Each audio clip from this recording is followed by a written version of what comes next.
Hey everybody, Nick Espinosa, your chief security fanatic here. Don't forget to subscribe. And today we are talking about Microsoft because if you didn't know, national governments are ditching them. So I'm asking the question why.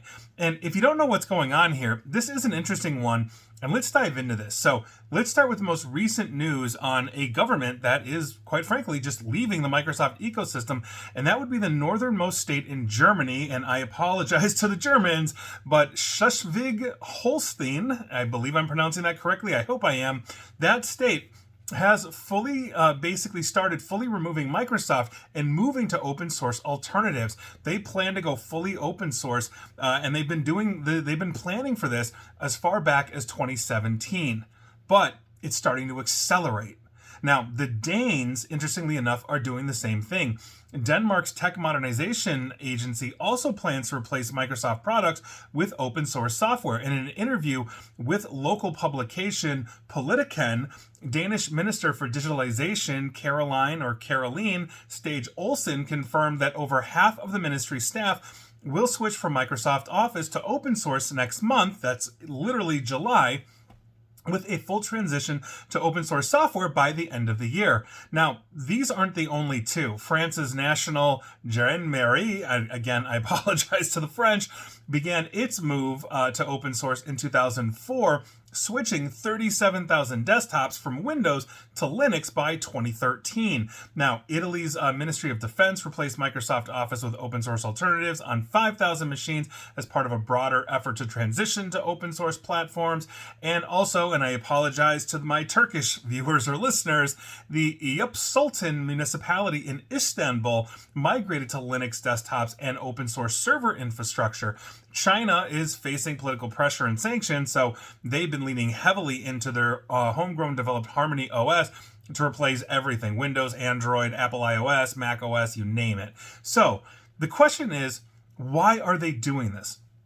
Now, if you ask the digitalization minister, Dirk Schroeder of the Schleswig-Holstein state, he said that basically what the government has, and I quote, no influence on the operating process of such proprietary solutions and the handling of data, including a possible outflow of data to third countries. As a state, we have a great responsibility towards our citizens and companies to ensure that their data is kept safe with us, and we must ensure that we are always in control of the IT solutions we use and that we can act independently as a state, end quote. Now, in Denmark, the ministry's decision follows similar moves by Denmark's two largest municipalities, Copenhagen and Aarhus, which basically previously announced plans to abandon Microsoft software, citing financial concerns, market dominance, and political tensions with Washington, D.C., aka the United States, where Microsoft is based. Proponents refer to this process as moving towards quote-unquote digital sovereignty. And you may have heard that term, and this is exactly what it is. So this shift that we are seeing now comes amid a wider European trend towards that digital sovereignty or independence. I just listed France, Germany, Italy, Denmark, etc., etc. So first question is, what are you replacing Microsoft with? So their migration, obviously, from the Windows operating system to Linux, like Ubuntu, etc., is happening. Word and Excel, PowerPoint, etc., is being replaced by LibreOffice. That's an open source nonprofit out of Berlin, Germany, that basically has no ties to the cloud infrastructure like a Microsoft would have. Basically, Microsoft Exchange, the email server platform, as well as Office 365, which is Exchange Online in the cloud, as well as Outlook, the actual application or app that you can use to basically send and receive email, is being replaced with Open Exchange and then the Thunderbird email client as well. But here's the thing, because beyond digital sovereignty, the question becomes, why has this suddenly accelerated? As I mentioned, some of these like France and Italy have been working on this for years. The Germans, at least that northern German state, I'm not going to pronounce it again, has been working on this in 2017. But now all of a sudden, basically, they're stepping on the gas. And so here's my speculation. And for the record, I'm going to go with my preamble. Politics is agnostic to cybersecurity, but we're not immune from it. And so with that, my speculation is this. It's no secret that President Trump has been adversarial with our European allies since taking office again this past January. That's not political. That's just fact. He literally just left the G7. I mean, you can go on and on and on about this. And I don't care if you love that or hate that. That's not the point.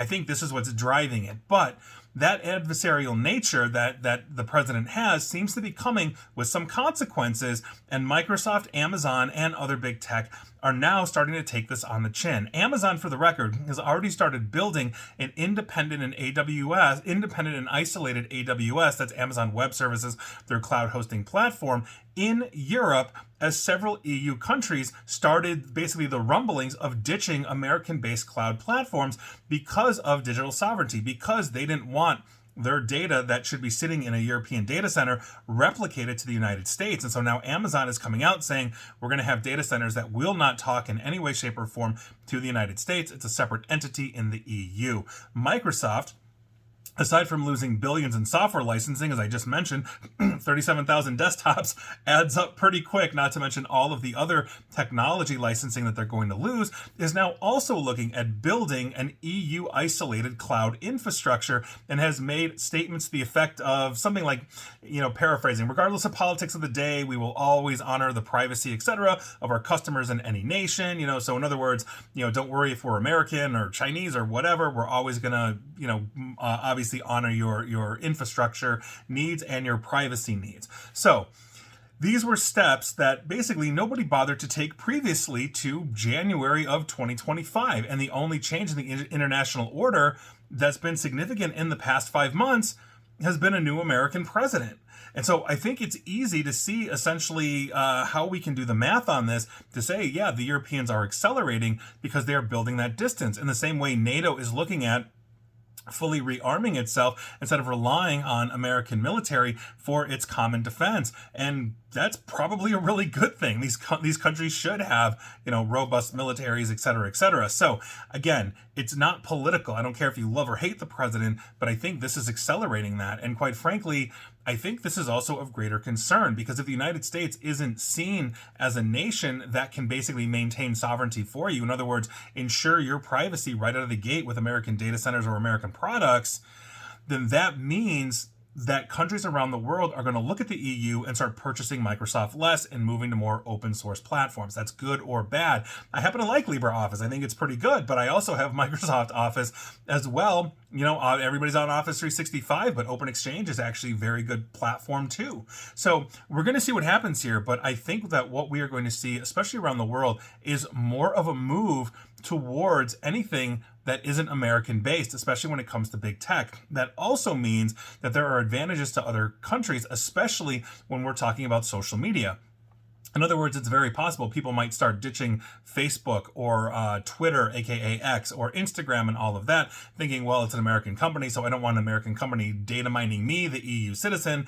And Facebook is notoriously basically violated GDPR over and over and over and over and over, as has Google. So what's the European Google? What's the European Facebook that comes up? We may start to see longitudinally, as a result of these things, the internet become more isolated by country or potentially by region, and that's something that the internet's really never tried to be. So it's going to be an interesting time, and quite frankly, I think there's going to be a lot of changes longitudinally, especially if the United States keeps going down this path and the Europeans keep going down an alternate path, and on and on. And I don't think that's good for any kind of unity or any kind of alliance, but here we are. We're going to see what happens, and again, I don't care if you love or hate this, this is what's happening.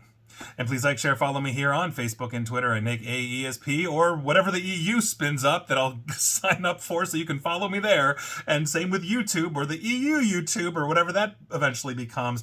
And as always, stay safe, stay online, and please, please, please attempt to stay private, informed, and secure. Take care.